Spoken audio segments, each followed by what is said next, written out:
আমাদের অফিসাররা এবং আমাদের যারা ওখানে অন্যান্য কর্মকর্তা আছেন তারা জীবনের ঝুঁকি নিয়েই তাদের দায়িত্ব পালন করছেন, কারণ তাদের দায়িত্ব পালন করাটা অত্যন্ত গুরুত্বপূর্ণ। তারপরেও আমাদের এখনকার সিদ্ধান্ত হচ্ছে যে আমরা তাদেরকে তেহরান থেকে যতটুকু দূরত্বে গেলে নিরাপদে থাকতে পারবে তারা যেন ততটুকু দূরত্বে গিয়ে থাকে, অর্থাৎ নিরাপদ স্থানে সরে যাওয়া। মানে এই মুহূর্তে ইরান ত্যাগ করার কোনো ব্যবস্থা নাই, যেহেতু বিমান যোগাযোগ বন্ধ এবং মানে স্থলপথে হয়তো কষ্ট করে যাওয়া সম্ভব, কিন্তু তা নিরাপদ হবে না বলে আমরা তাদেরকে নিরাপদ স্থানে, তেহরান থেকে দূরে নিরাপদ স্থানে যাওয়ার জন্য নির্দেশনা দিয়েছি। এই বিষয়টি কার্যকর করতেও সময় লাগে, আপনারা জানেন যে গিয়ে কোথাও থাকতে হবে, তারপরে পরিবার নিয়ে যাওয়া। আর একটি বিষয় হয়তো আপনারা জানেন না যে ইরানের উপরে এমবার্গো থাকার কারণে আমাদের ওখানে অর্থ প্রেরণ করার অত্যন্ত ডিফিকাল্টি আছে, যে কারণে এই ইভাকুয়েশনের জন্য বা নিরাপদ স্থানে সরে যাওয়ার জন্য যে অর্থটি লাগবে, অর্থ আমরা পাঠানোর চেষ্টা করছি। ব্যাংকিং চ্যানেল তো ওখানে কাজ করে না, আপনারা জানেন। সেই জন্য এই বিষয়টি আমাদের মানে রিলোকেশনে একটু বিলম্বের কারণ হচ্ছে।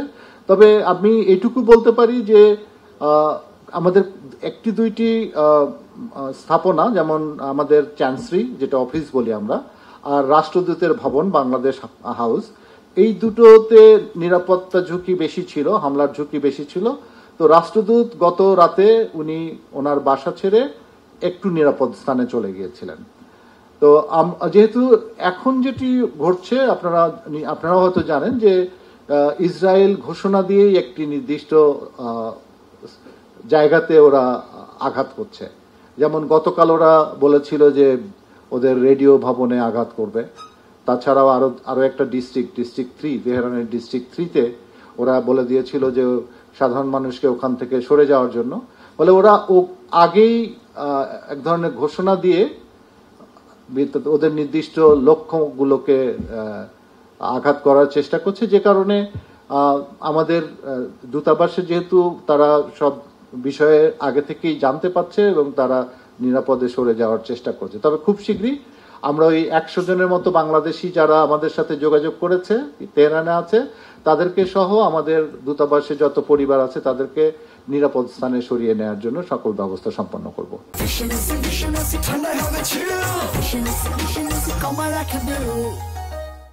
আমাদের কাছে যতটুকু তথ্য আছে, আপনি জানেন যে ইরানে বেশ কিছু সংখ্যক ভারতীয় নাগরিক ছিল, তেহরানে বিশেষ করে। ভারতীয়রা যেটা করেছে, তারা তেহরান থেকে তাদের নাগরিকদেরকে নিরাপদ স্থানে, ইরানের ভেতরেই নিরাপদ স্থানে নিয়ে যেতে পেরেছে। আর ভারতীয়দের একটা সুবিধা আছে, ওদের ওই ব্যাংকিং চ্যানেলের ওই অসুবিধাটা নাই, কারণ ওদের ওই কারেন্সিটা কনভার্টিবল করা আছে। আর পাকিস্তানের যে নাগরিক, দ্বিতীয় যে বৃহত্তম সংখ্যক নাগরিক, সেটা ছিল পাকিস্তানের।